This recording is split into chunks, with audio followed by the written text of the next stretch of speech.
దేవుడు ఒక విపత్కరమైనటువంటి పరిస్థితి, ఒక పెద్ద ప్రమాదం నుంచి కాపాడారు. అయినా కూడా ఎందుకో చంద్రబాబు నాయుడు గారు ఆ దేవదేవుడి మీద పగ పెంచుకున్నట్టుగా కనపడతా ఉన్నాడు. పదే పదే ఏడు కొండల్ని, వాటి విశిష్టతని, స్వామివారి యొక్క విశిష్టతని, వారి యొక్క ప్రసాదాలని, వాటికి ఉన్నటువంటి గొప్పతనాన్ని తగ్గించేటటువంటి వ్యాఖ్యలు పదే పదే, వారి మీద రాజకీయమైనటువంటి చర్చలు చేయడానికి ఉన్నటువంటి ఇంట్రెస్ట్ వారికి జరుగుతున్నటువంటి తప్పులు దిద్దుకోవటం మీద ఎక్కడ చూపించట్లా. రీసెంట్గా మనం చూసాం, శాసన మండలిలో దాదాపు 5 రోజులు అయ్యా ఇందాపూర్ హెరిటేజ్ అనేటటువంటి వ్యవస్థల మధ్య సంబంధాలేంటి, వాటి మీద చర్చిద్దాం. లడ్డూ వ్యవహారంలో మీరు చేసినటువంటి గందరగోళం, రాష్ట్ర ప్రజల్ని మీరు తప్పుదోవలో నడిపించినటువంటి విధానంపై చర్చిద్దాం.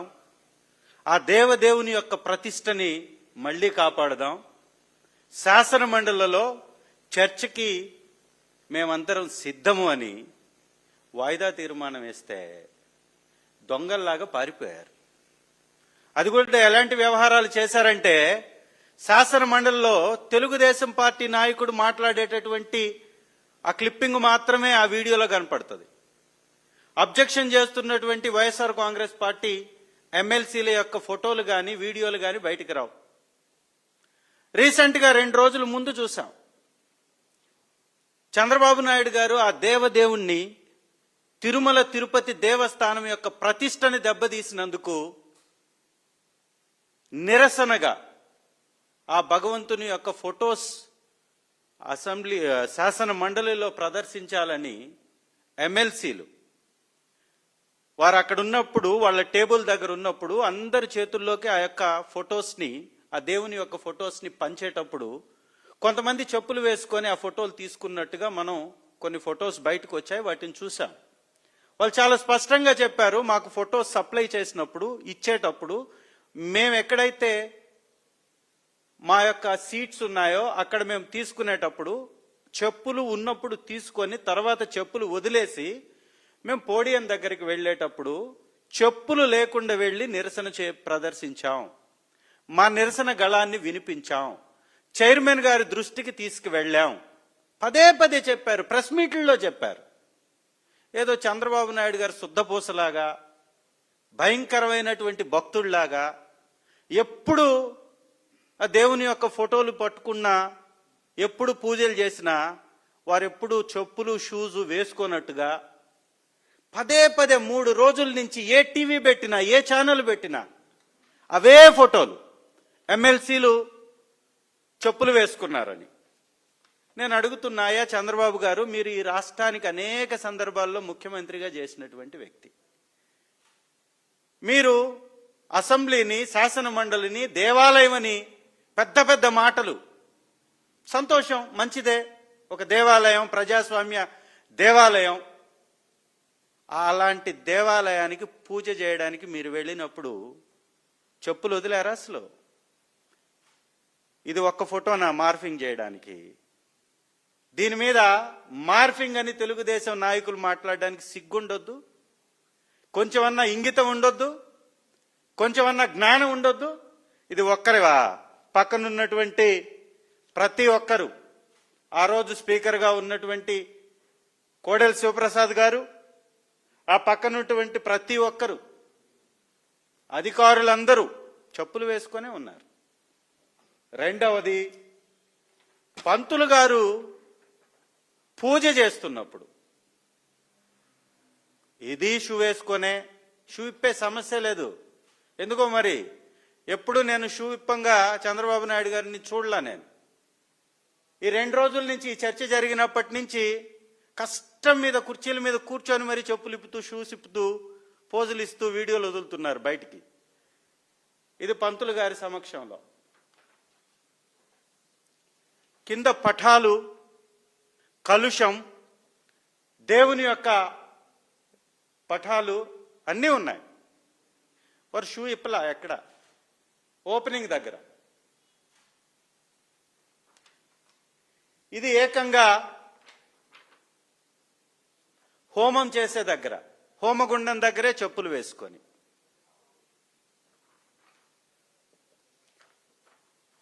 గడ్డపారతో ముహూర్తం చేస్తూ గడ్డపార పట్టుకొని హోమం ముందు నిలబడ్డటువంటి ఫోటో. పాలని వేస్తూ క్షీరాభిషేకం చేస్తూ షూస్తో ఉన్నటువంటి ఫోటో.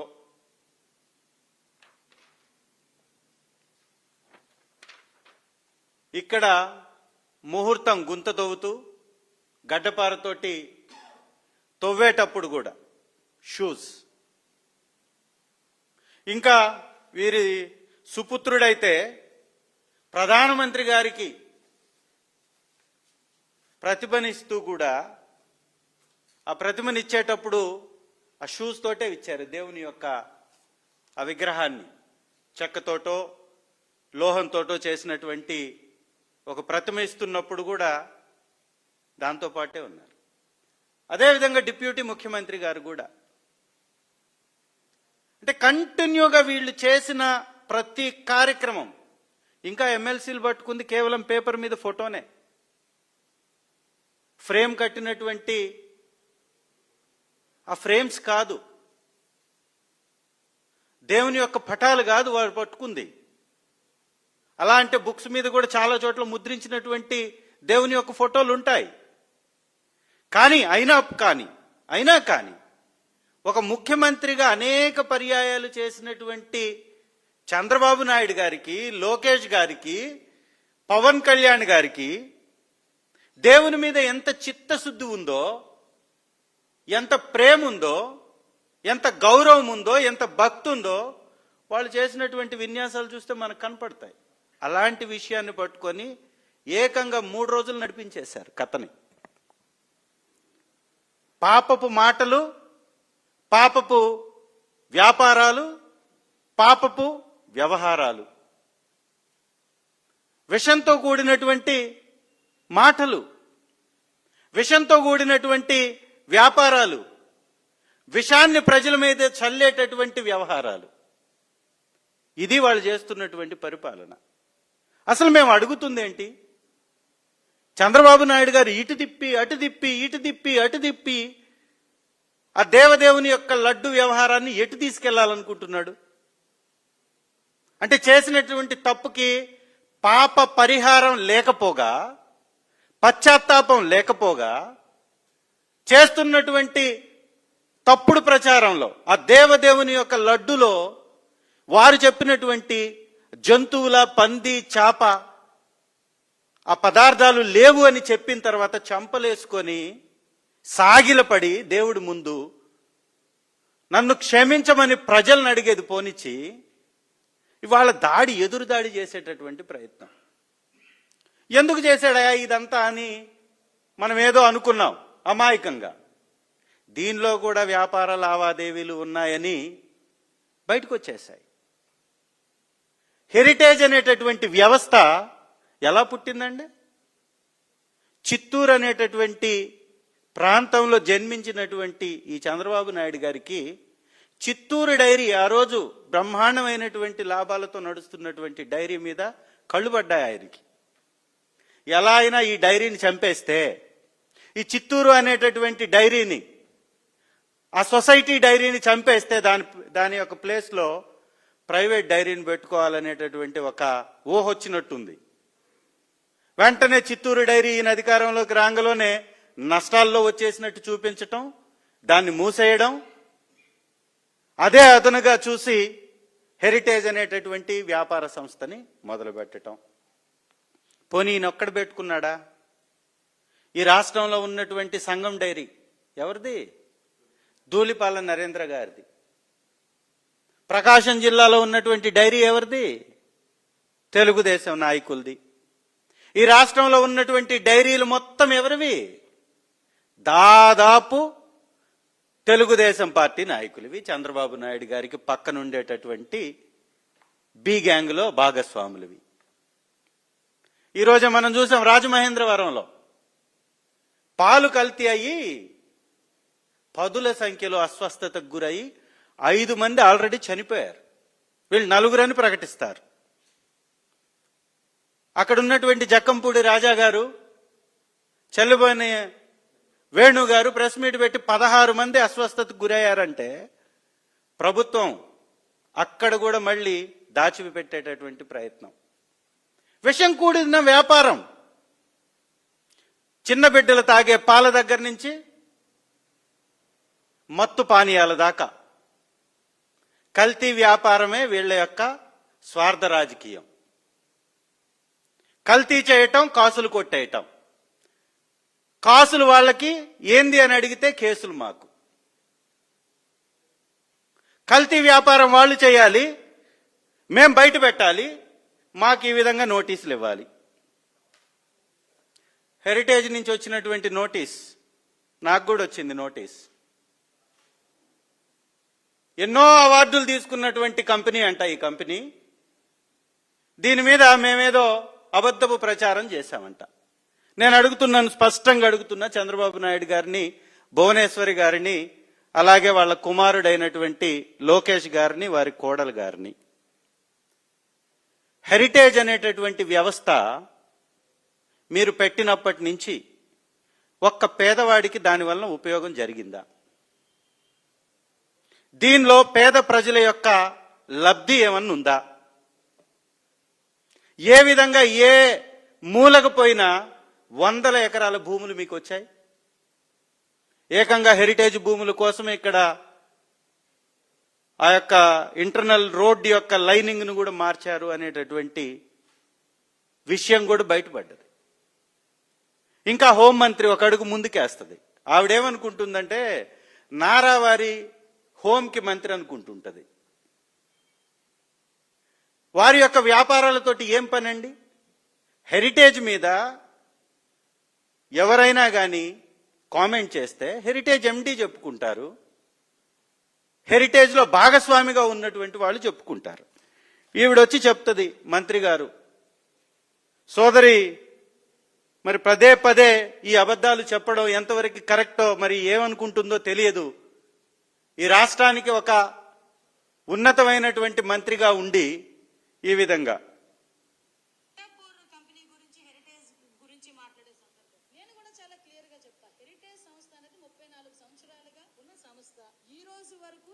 సంస్థ నుంచి ఏ ప్రభుత్వ రంగ సంస్థలకి కూడా ఎటువంటి సరఫరా కూడా జరగలేదు. నెయ్యి ఎటువంటి సరఫరా, ఏ దేవాలయాలకి నెయ్యి సరఫరా జరగలేదు. వాళ్ళకి సిద్ధాంతం పెట్టుకున్నారు, వాళ్ళ కంపెనీ నుంచి ఎటువంటి ఏ దేవాలయాలకి కూడా నెయ్యి సరఫరా చేయకూడదని సిద్ధాంతం, వాళ్ళకు సిద్ధాంతం పెట్టుకున్నారంట. హెరిటేజ్ ఏ దేవాలయాలకి నెయ్యి సప్లై చేయకూడదని ఒక సిద్ధాంతం హెరిటేజ్ పెట్టుకుందని హోంమంత్రి గారు చెప్తున్నారు. మరి హోంమంత్రి గారికి ఏ సిద్ధాంతంలో వాళ్ళు చెప్పారో మాకు తెలియదు. 2002లో చంద్రబాబు నాయుడు గారు ముఖ్యమంత్రిగా ఉన్నారు. ఆ రోజు 2002లో చంద్రబాబు నాయుడు గారు ముఖ్యమంత్రిగా ఉన్నప్పుడు హెరిటేజ్ అనేటటువంటి వ్యవస్థ తిరుమల తిరుపతి దేవస్థానం బిడ్లో టెండర్ వేసింది. ఆ రోజు 13,73,000 లీటర్ల నెయ్యిని సేకరించడానికి హెరిటేజ్ సంస్థ 2002లో ఆ రోజు టీటీడీ పిలిచినటువంటి రేటు 90 రూపాయల నుంచి 128 రూపాయలు, 140 రూపాయలకు కూడా వేసింది. 2001, 2002కు గాను 13,73,000 లీటర్లు, 90 రూపాయల నుంచి 98 రూపాయలు. 2002, 2023కి సంబంధించి 15,39,000 లీటర్లు, 99 రూపాయల నుంచి 140 రూపాయలకి. 2003, 2004 128 రూపాయలు బిడ్ తిరుమల తిరుపతి దేవస్థానం కాల్ఫర్ చేసింది. దీనిలో ఈ హెరిటేజ్ 3వ నంబర్గా హైలైట్ చేశాం. దయచేసి మీడియా మిత్రులు గమనించాలి. ఈ పేపర్ కూడా మీకు ఇస్తాను. మేమెప్పుడు ఒక నిబంధన తీసుకున్నాం, బల్క్గా మేము సప్లై చేయం, మేము ఏ టెంపుల్కి సప్లై చెయ్యం. ఒక సిద్ధాంతం పెట్టుకున్నాం. 30 సంవత్సరాల నుంచి ఏ టెంపుల్కి మేము సరఫరా చేస్తామని ముందుకు రాలేదు. హెరిటేజ్ కేవలం రిటైలే చేస్తుంది, బల్క్ చేయదు, అనేక అబద్ధాలు. ఇంకా అచ్చెన్నాయుడు గారు అయితే అసలు నెయ్యే సప్లై చేయదు హెరిటేజ్, నెయ్యితో సంబంధమే లేదు అంటాడు. ఇదిగోండి ఇదే సంబంధం. 2002లోనే బీజం పడ్డది. 2002 అంటే దాదాపుగా 24 సంవత్సరాల ముందే తిరుమల తిరుపతి దేవస్థానంలో నెయ్యి వ్యాపారానికి బీజాలు వేసుకుంది హెరిటేజ్ సంస్థ. ఇది వీళ్ళ భాగోతం. ఎంతకో తెలుసా? 117.75 రూపాయలకి టిన్నులతో అయితే 113.90 పైసలు ట్యాంకర్లతో అయితే. ఇప్పుడెంతండి నెయ్యి? 658 రూపాయలు. ఎందుకోసం? కేవలం హెరిటేజ్కి లాభం జరగడం కోసం మాత్రమే. ఇందాపూర్ అనేటటువంటి సంస్థ మా మ్యానుఫ్యాక్చరింగ్ యూనిట్ అని భువనేశ్వరమ్మ గారి ఫోటో కింద వాళ్ళ వెబ్సైట్లో మ్యానుఫ్యాక్చరింగ్ యూనిట్ అని మెన్షన్ చేసుకున్నారు వాళ్లే. 22 మ్యానుఫ్యాక్చరింగ్ యూనిట్స్ ఉంటే 17వ నంబర్ దాంది. ఎప్పుడైతే వైఎస్ఆర్ కాంగ్రెస్ పార్టీ హెరిటేజ్కి ఇందాపూర్కి సంబంధం ఉందని బయటపెట్టిందో వెంటనే 3 రోజుల తర్వాత కో ప్లాంట్గా దాని యొక్క పేరును మార్చారు. ఎలా మారుతుందండి? మీరు మార్చినా మేము ఊరుకుంటామా? మీ వెబ్సైట్లో ఏ రోజు మార్చారో, ఏమేమి చేంజెస్ వచ్చినాయో దానికి ఒక యాప్ ఉంది. ఆ వీడియో కూడా తీసి పెట్టాం. మీరు మార్చినటువంటి డేట్, మీరు ఇవాళ కో యూనిట్గా పెట్టినటువంటి కంపెనీస్ లిస్ట్ అంతా బయట పెడతాం. మేము సూటిగా అడుగుతున్నాం. 321 రూపాయలు నెయ్యి 658 రూపాయలు ఎందుకైంది? కల్తీ జరిగిందా జరగలేదా మంచా చెడా పక్కన పెట్టండి. 321 రూపాయలు నెయ్యి 658 రూపాయలు ఎందుకైంది? మీ యొక్క హెరిటేజ్ ప్యాకెట్లో ఇవాళ కూడా ఆన్లైన్లో చెక్ చేస్తే 620 రూపాయలకు కౌగీ ఉంది 1 లీటర్ ప్యాకెట్. 2 లీటర్ల ప్యాకెట్ 1200 రూపాయలకు ఉంది. మరి ఏ విధంగా మీరు 658 రూపాయలకి లక్షల లీటర్ల నెయ్యి యొక్క సరఫరాని ఇందాపూర్కి ఇచ్చారు? ఇదే సొనాయ్ అనేటటువంటి కంపెనీ ఇతర రాష్ట్రాల్లో సప్లై చేస్తున్నటువంటి రేటు 550 రూపాయలు. ఇక్కడ 658 రూపాయలు. ఏ విధంగా అండి? ఇంత బల్క్గా సప్లై చేస్తున్నప్పుడు 560 రూపాయలకి పక్కనే ఉన్నటువంటి తెలంగాణలో అమ్మడం ఏంటి? 658 రూపాయలకి తిరుమల తిరుపతి దేవస్థానానికి సప్లై చేయడం ఏంటి ట్యాంకర్ల ద్వారా? అసలు మీరేం కోరుకుంటున్నారు చంద్రబాబు గారు? కల్తీ జరుగుంటే మీ హయాంలో వచ్చిన ట్యాంకర్ల వలన జరిగింది అని సిబిఐ సిట్ రిపోర్ట్ చెప్తుంది. సిట్లో 64వ పేజీలో క్యాన్సిల్ అయినటువంటి వెనక్కి పంపినటువంటి ట్యాంకర్లని తిరిగి మళ్ళీ తెప్పించారు అంటున్నారు.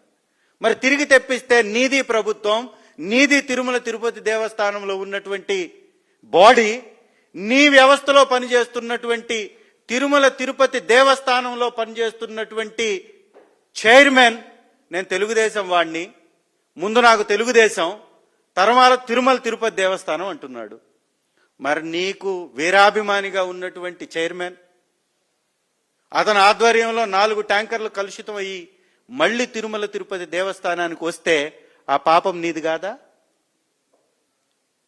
సిబిఐ రిపోర్ట్లో చాలా స్పష్టంగా చెప్తుంది. 3 కంపెనీల పేర్లు చెప్తున్నారు. Premier, Bholebaba, AR dairy. ఈ 3 నీ యొక్క అధికారం వచ్చిన తర్వాత పనిచేసినటువంటివే కదా. 1 లీటర్ నెయ్యిని AR dairy YSR Congress party ప్రభుత్వంలో సప్లై చేసిందా? ఎలక్షన్స్ తర్వాత వచ్చినటువంటి డైరీ. మీ యొక్క ప్రమాణ స్వీకారం ఏఆర్ డైరీ సప్లై ఒకే రోజు జూన్ 12వ తారీఖు. అంటే రెండు ఒకేసారి, ఈ పాపాలు రెండు ఒకేసారి రాష్ట్రానికి మొదలయ్యాయి. ఏఆర్ డైరీ సప్లై కానీ చంద్రబాబు నాయుడు గారి యొక్క ముఖ్యమంత్రిగా కానీ ఒకే రోజు 12వ తారీఖు జూన్ 12. అంతకుముందు ఏఆర్ డైరీ 1 లీటర్ సప్లై చేయలా. మరి కల్తీ జరుగుంటే ఆ పాపం మీది కాదా? కల్తీ చేసుంటే ఆ మోసం మీది కాదా?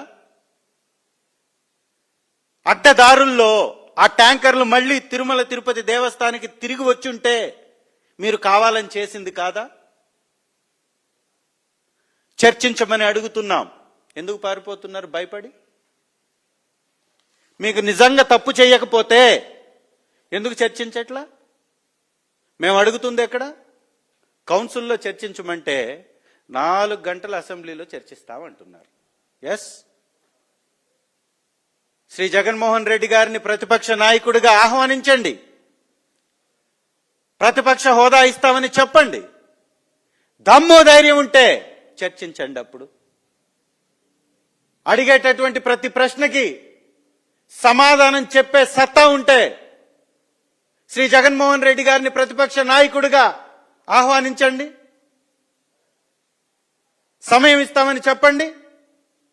ఖచ్చితంగా ప్రతిపక్ష హోదా ఇస్తామని చెప్పండి. చర్చిద్దాం దమ్ముంటే. చర్చించే దమ్ము లేదు, సత్తా లేదు. చర్చించడానికి అక్కడ ఏమీ లేదు. ఎందుకంటే పాపం చేసింది మీరు, శాపాలు వస్తుంది కూడా మీకే. అందుకే చూస్తున్నామా ఎప్పుడు జరగని విధంగా తిరుమలలో వైకుంఠ ఏకాదశికి ఎంతమంది చనిపోయారు? ఒక అపశృతి. సింహాచలంలో ఇంకొక అపశృతి. కంటిన్యూ ప్రతి ఒక్క రాష్ట్రంలో ఉన్న దేవాలయంలో ఏదో ఒక అపశృతి జరుగుతూనే ఉంది. ఇవాళైతే ఏకంగా పాము కరిచిందంట. ఏమండి, ఎంత నిర్వహణ లోపం లేకపోతే భక్తులు నిలబడ్డటువంటి ఆ యొక్క లైన్లలోకి పాము వచ్చింది అంటే నిద్రపోతున్నారా? వ్యవస్థ ఏం చేస్తుంది? బోర్డు సభ్యులు ఏం చేస్తున్నారు? నిర్వహణ లోపం ఎవరిది? ఒక పక్కన పాలుని కలుషితం చేస్తారు, ఇంకొక పక్కన టీటీడీని గాలికి వదిలేస్తారు. అంత చేతగానటువంటి చెత్త పరిపాలన చేస్తున్నారనే కదా ప్రజలందరూ చీకొడుతున్నారు. ఇవాళ మా మీద దాడి చేసేటటువంటి ప్రయత్నం స్పష్టంగా నేను అడుగుతున్నాను సార్. తిరుమల మీద మీరు ఎందుకు కక్ష కట్టారు అంటున్నాం. ఏమన్నా మాట్లాడితే జగన్మోహన్ రెడ్డి గారి మీద, వైఎస్ఆర్ కాంగ్రెస్ పార్టీ మీద, లేదా దివంగత మహానేత రాజశేఖర్ రెడ్డి గారి మీద నిందలు వేస్తారు. ఇవాళ బయటపడిపోయినాయి. మీరు వేసినటువంటి నిందలు ఒక్కొక్కటి బయటకు వచ్చేసాయి. 7 కొండలు, అతి పవిత్రమైనటువంటి ఆ స్వామివారి 7 కొండలు అని గుర్తించి మొట్టమొదటిసారి ప్రభుత్వ సీల్ వేసి 7 కొండల్ని తిరుమల తిరుపతి పవిత్ర ప్రాంతంగా గుర్తించింది ఎవరు అయ్యా అంటే వైఎస్ రాజశేఖర్ రెడ్డి గారు. జీవో నంబర్ 746 2007 జూన్ 2వ తారీఖున శేషాద్రి, నారాయణాద్రి, నీలాద్రి, గరుడాద్రి, అంజనాద్రి, వెంకటాద్రి, వృషభాద్రి అనేటటువంటి 7 కొండల్ని దాదాపుగా 322 చదరపు కిలోమీటర్ల విస్తీర్ణ ప్రాంతాన్ని ఆ దేవదేవుని యొక్క పవిత్ర స్థలంగా గుర్తించినటువంటి మహనీయుడు రాజశేఖర్ రెడ్డి గారు. ఎవరు తిరుమలకి ఆ గొప్పతనాన్ని తీసుకొచ్చారు? ఎవరు తిరుమలని కాపాడే ప్రయత్నం చేశారు? భక్తి ఛానల్. నువ్వు నీ కొడుకు తిరగడానికి, డిప్యూటీ ముఖ్యమంత్రి తిరగడానికి 100 కోట్లు ఫ్లైట్ టికెట్స్ ఖర్చు అవుతుంది. భక్తి ఛానల్ ప్రపంచవ్యాప్తంగా ఉన్నటువంటి శ్రీవారి భక్తుల కోసం భక్తి ఛానల్ పెడితే అసెంబ్లీ సాక్షిగా భక్తి ఛానల్ ఎందుకు? మనకు 15 ఛానళ్లు ఉన్నాయి. ఆ 15 ఛానల్లో మనం చెప్తే 2 గంటలు వేయరా అంటున్నారు. ఏబిఎన్లో 2 గంటలు ఎప్పుడైనా భక్తి ఛానల్ ప్రచారాలు రాంగా, శ్రీవారి యొక్క ప్రసారాలు రాంగా మనం చూసామా? ఏం చెప్పకూడదు?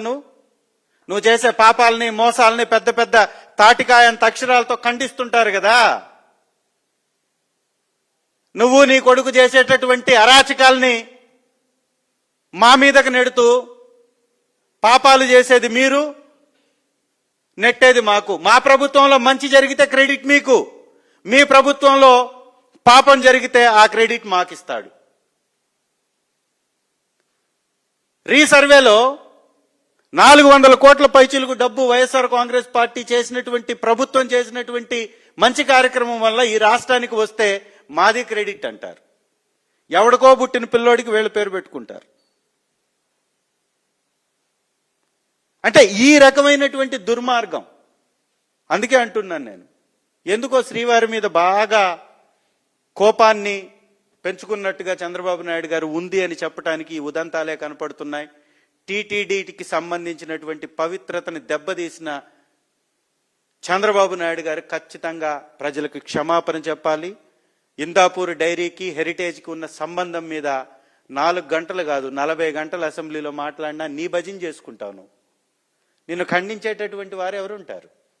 చర్చ జరగాల్సింది కౌన్సిల్లో.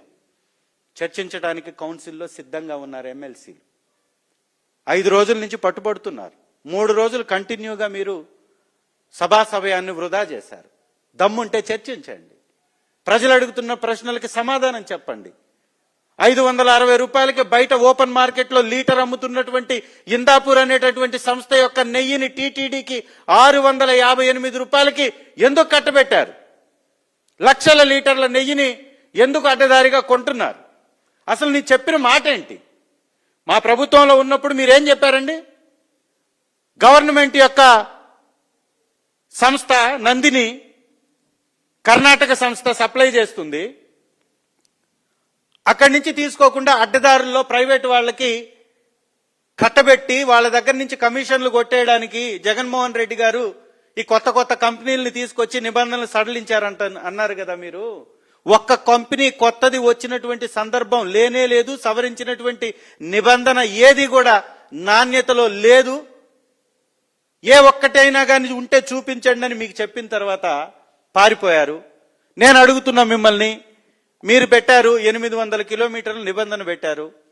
సూటిగా అడుగుతున్నా, నెయ్యి కొనుగోలులో 800 నిబంధనను పెట్టి 800 కిలోమీటర్ల నిబంధనను పెట్టి దాదాపు 900 కిలోమీటర్లు ఉన్నటువంటి ఇందాపూర్ నుంచి నెయ్యిని ఎందుకు తీసుకొస్తున్నారు?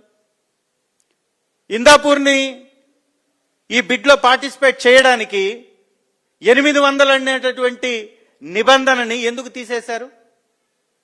800 కిలోమీటర్ల లోపు ఉన్నటువంటి కంపెనీకే మీరు టెండర్ ఇవ్వాలి కదా. దానిలో నందిని ఉంది కదా. కర్ణాటక రాష్ట్రంలో నందిని చాలా మంచిది, దానికి ఎందుకు ఇవ్వలేదని మీరు అడిగారు కదా. ఇవాళ సూటిగా అడుగుతున్నారు, నందినికి మీరు ఎందుకు ఇవ్వలేదు? ఇందాపూర్కి ఎందుకు ఇచ్చారు? మీ భాగస్వామి అయినటువంటి కంపెనీ, మీరు ఈ రోజు పెట్టినటువంటి కో మ్యానుఫ్యాక్చరింగ్ యూనిట్ అన్నా కూడా భాగస్వామే కదా. ఆ కంపెనీకి లబ్ధి చేయడానికే 800 కిలోమీటర్ల నిబంధన తొలగించింది వాస్తవం కాదా అని అడుగుతున్నా. ఒక్క గోవు లేనటువంటి బోలేబాబాకి టెండర్ ఎందుకు ఇచ్చారంటున్నారు? మేము టెండర్ ఇవ్వలేదు, అది మీరే ఇచ్చారని బయటకు వచ్చేసింది. అది పక్కన పెడితే హెరిటేజ్కి ఎన్ని గోవులు ఉన్నాయి? ఎన్ని గోవులు ఉన్నాయని నువ్వు టెండర్ వేసావు? 2002లోనే ఎందుకు టెండర్ 114 రూపాయలకి సప్లై చేస్తానని ఇచ్చావు? నీ దగ్గర ఎక్కడున్నాయి గోవులు? ఉన్నాయా నీకు? ఇదంతా కూడా మోసం, ఇదంతా కూడా దగ. చంద్రబాబు నాయుడు గారి అక్రమ ఆర్జన కోసం చేసినటువంటి తప్పుడు వ్యవహారమే ఈ యొక్క నెయ్యి కల్తీ అనేటటువంటి వ్యవహారం. దీని ద్వారా హెరిటేజ్కి లాభం చేకూర్చడానికే చంద్రబాబు నాయుడు గారు చేశారనేది స్పష్టమైనటువంటి ఆధారాలతోటి బయటకు వచ్చాయి. చంద్రబాబు నాయుడు గారు ఖచ్చితంగా సమాధానం చెప్పాలి. 800 నిబంధనని తొలగించటం ఇందాపూర్కి లబ్ధి చేయటం కోసం కాదా? 800 కిలోమీటర్ల లోపలే ఉన్నటువంటి నందిని డైరీకి మీరు టెండర్ ఎందుకు ఇవ్వలా? గతంలో 320 రూపాయలకి సప్లై చేసినటువంటి అదే కంపెనీకి ఇవాళ 658కి ఇచ్చి నాణ్యత అంటే 320 రూపాయలకి సప్లై చేసినప్పుడు మీరు చెప్పినటువంటి జంతువుల, పంది లేదా చేప ఆ పదార్థాలు కలిసినటువంటిది సప్లై చేసిందా? రూపాయలకి ఏ విధంగా హెరిటేజ్ 2002లో కోట్ చేసింది. 278 రూపాయలకి ఇందాపూర్ కంపెనీ ఆ రోజు ఎందుకు సప్లై చేయగలిగింది, ఈ రోజు 658 రూపాయలకి ఎందుకు సప్లై చేస్తుంది? సొనాయ్ అనేటటువంటి ఈ ఇందాపూర్ యొక్క ఇంకొక పేరు బయట మార్కెట్లో 560 ఉంటే 658 రూపాయలకి ఇక్కడ ఎందుకు సప్లై చేస్తున్నారు? అది కల్తీయా, ఇది కల్తీయా? ఇవన్నిటికీ సమాధానం చెప్పాల్సినటువంటి బాధ్యత చంద్రబాబు నాయుడు గారి మీద ఉంది. ఎన్ని కుయుక్తులు పన్నినా కానీ చర్చించాలి అంటే తగినటువంటి సమయం కావాలి. సభ్యులు అడిగేటటువంటి ప్రశ్నలకి సమాధానం చెప్పాలి. అది కౌన్సిల్లోనే సాధ్యమవుతుంది. కాబట్టి కౌన్సిల్ నుంచి పారిపోతూ అసెంబ్లీలో చర్చిస్తామని అడుగుతున్నారు. ఇది ఎంత మాత్రం సమంజసం కాదు. అదేవిధంగా వైఎస్ఆర్ కాంగ్రెస్ పార్టీకి చెందినటువంటి అనేక మందిపై దాడి. పాతన్న సముద్రం అనేటటువంటి ప్రాంతం మా నియోజకవర్గానికి చెందినటువంటి ప్రాంతం. ఈ ప్రాంతంలో వైఎస్ఆర్ కాంగ్రెస్ పార్టీకి అనుకూలంగా ఉన్నటువంటి ఒక కాపు నాయకుడి మీద పోలీసులు కక్షాపూరితంగా వ్యవహరించి తన సొంత స్థలంలో, తన స్థలంలోనే రోడ్డు వేస్తుంటే అడ్డుకున్నాడు. పేరు పంపనాటి అంకారావు, 35 సంవత్సరాలు, బలిజ కులానికి చెందినటువంటి వ్యక్తి, పాతన్న సముద్రం. వీరి యొక్క స్థలంలో తెలుగుదేశం పార్టీకి చెందినటువంటి వారు అధికారులు కలిసి రోడ్డు వేస్తుంటే ఇళ్ళు అడ్డుకుంటే పోలీసులు తీసుకెళ్లి అక్రమంగా తీసుకెళ్లి 2 రోజుల నుంచి పోలీస్ స్టేషన్లో పెట్టుకున్నారు. వారిని బూతులతో త్రిపురాంతకం సిఐఎస్ఐ తిట్టారని క్షోభకు గురైనటువంటి వ్యక్తి పురుగుల మందు తాగి ఇవాళ చావు బతుకుల మధ్య నర్సరావుపేట హాస్పిటల్లో పోరాడుతూ ఉన్నాడు. ఇంత దయానీయమైనటువంటి పరిస్థితి. కాపు కులం మీద జరుగుతున్నటువంటి దాడి ఏ స్థాయిలో జరుగుతుందో ఇదొక ఉదాహరణ. మంత్రుల దగ్గర నుంచి గ్రామంలో ఉండేటటువంటి చిన్న నాయకుల దాకా వైఎస్ఆర్ కాంగ్రెస్ పార్టీకి సపోర్ట్ చేసేటటువంటి ప్రతి కాపు నాయకుడి మీద దాడి చేయడానికి ప్రయత్నం చేస్తున్నారు.